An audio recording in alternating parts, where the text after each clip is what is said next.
Hello and welcome to 33 Browning Avenue on lovely Browning Avenue in Playter Estates, Jackman School District, just parallel to the Danforth and north of it.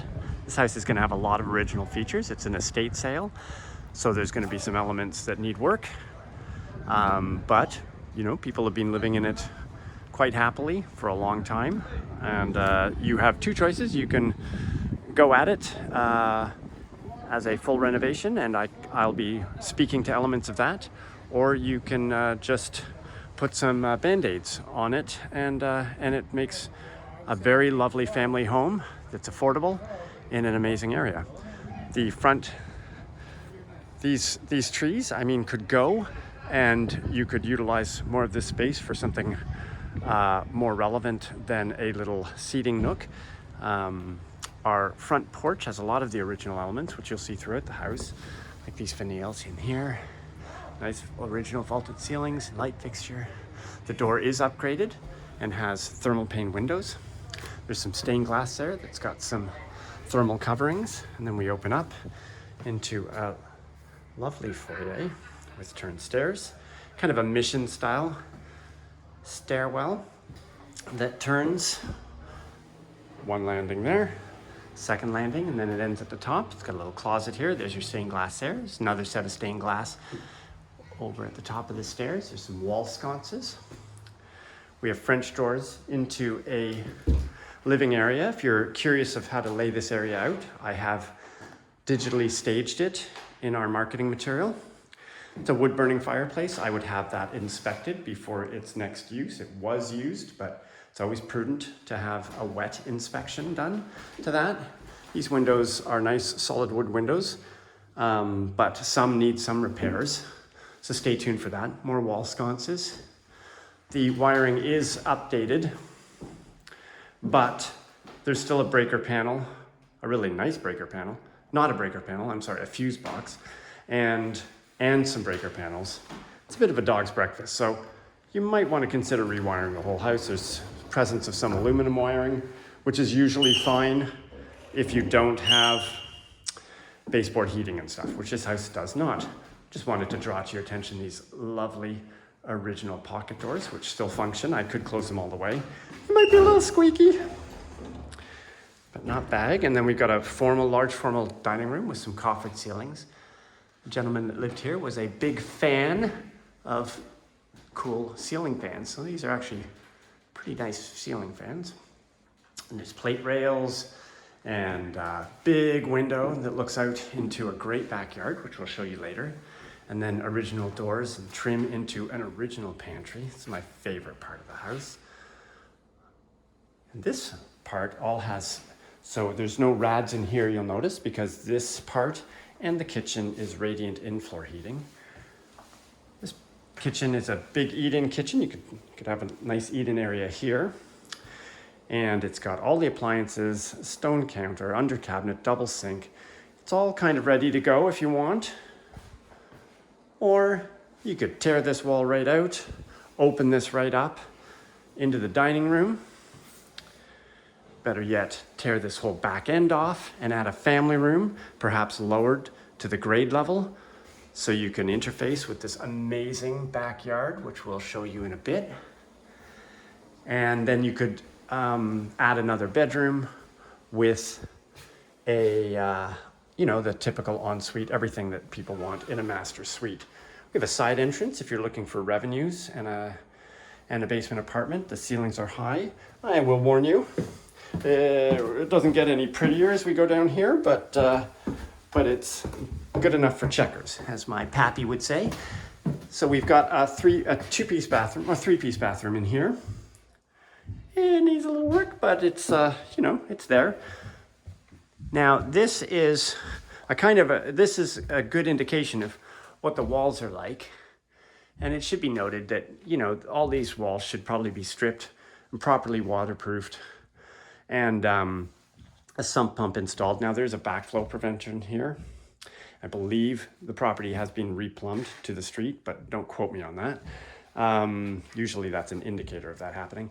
And then, the great contradiction of all of this roughness is this beauty here, and if you're into mechanics, this is like off the charts, 2017. This is your boiler and your domestic on-demand hot water.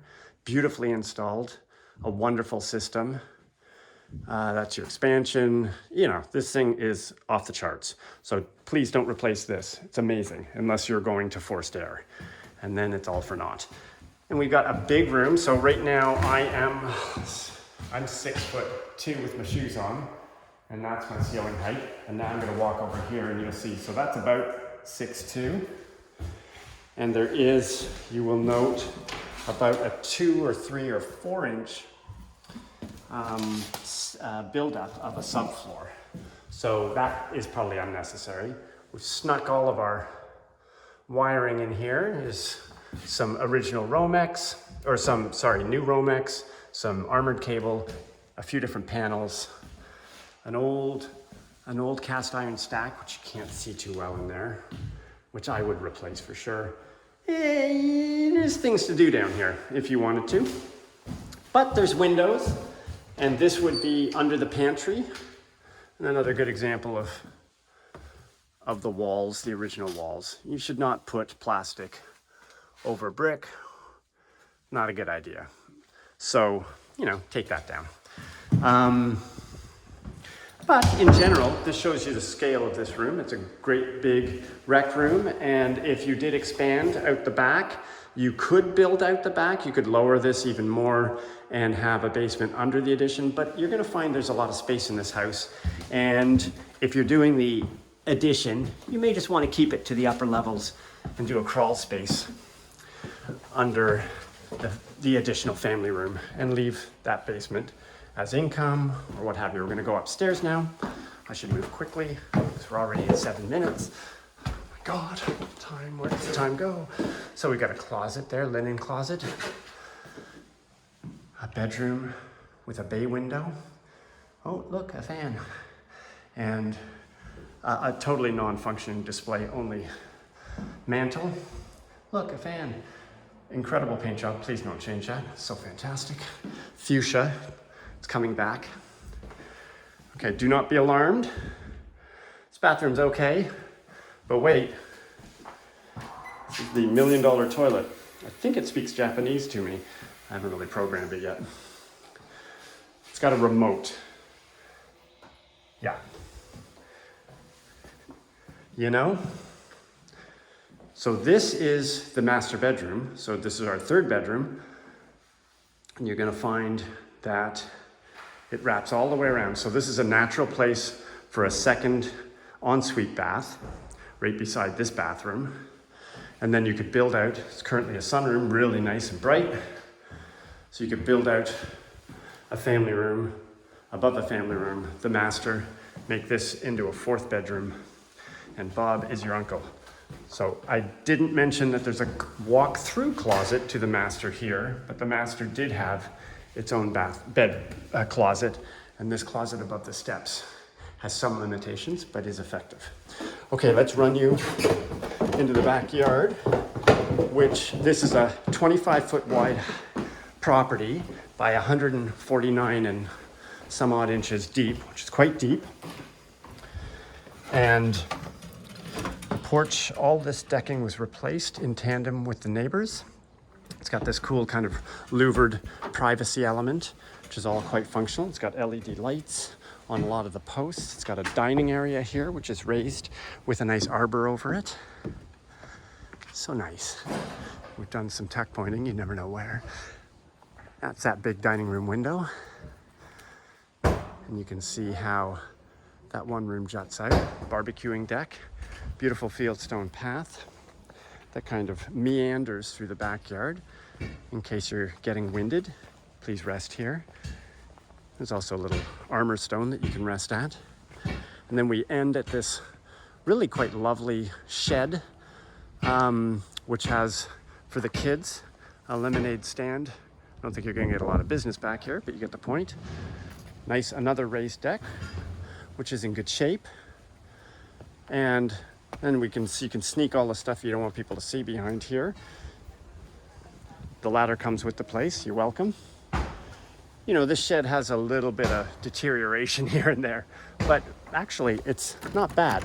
It's got a little skylight in it. You know, it's kind of cool. It's big, does what sheds do best.